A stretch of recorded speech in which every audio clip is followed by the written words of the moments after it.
The predisposing factors for the prolapse of uterus are the acquired factors and the congenital factors. So, acquired factors are those that come through the vaginal delivery with a consequent injuries to the supporting structures is the single most important acquired cause for the production of prolapse of uterus. Prolapse uh, is unusual in the cases of the delivery by the cesarean sections. Means vaginal delivery जो है वो एक strong single cause है for the prolapse of uterus. Injuries the injuries is a caused by injuries जो होती है इसमें vaginal delivery के अंदर वो कौन कौन सी हुई कॉन्सिक्वेंस इंजुरीज कौन सी है तो over stretching of the Mackenrodt and uterosacral ligaments इनका ओवर स्ट्रेचिंग हो जाना किस तरह से तो पहली कंडीशन ये हो सकती है कि premature bear down effect of the prior to the full dilatation of the cervix premature bearing down effect मतलब इतना ज़्यादा उसने बेयरिंग डाउन सेंसेशन इतना ज़्यादा उसने पुश किया बिना सर्वाइकल सर्विक्स के फुल डायलेटेशन से पहले। दूसरी चीज़ हो सकती है कि delivery with a forcep delivery हो और ventouse with the forceful traction बहुत ज़ोर से पुश किया उसके बाद में prolapse of the prolong of the second stage of labour then the downward pressure on the uterine fundus is an attempt to deliver the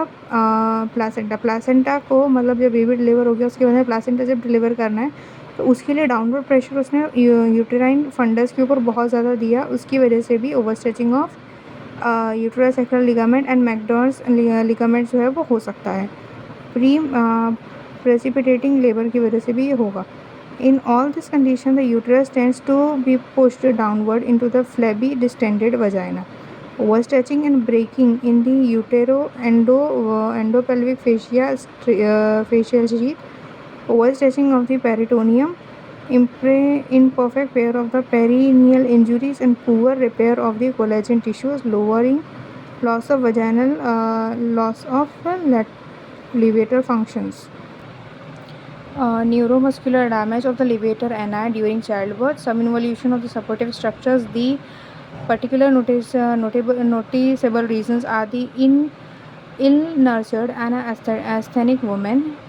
earlier resumption of the activities means अगर vaginal delivery हुई है और उसके बाद उसने उस बंदी ने रेस्ट नहीं किया और उसने अपनी एक्टिविटीज़ जो है वो चालू कर दी उसकी वजह से क्या होगा कि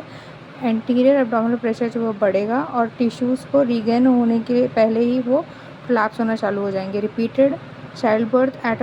अ frequent interval. congenital factors are the genetics that is a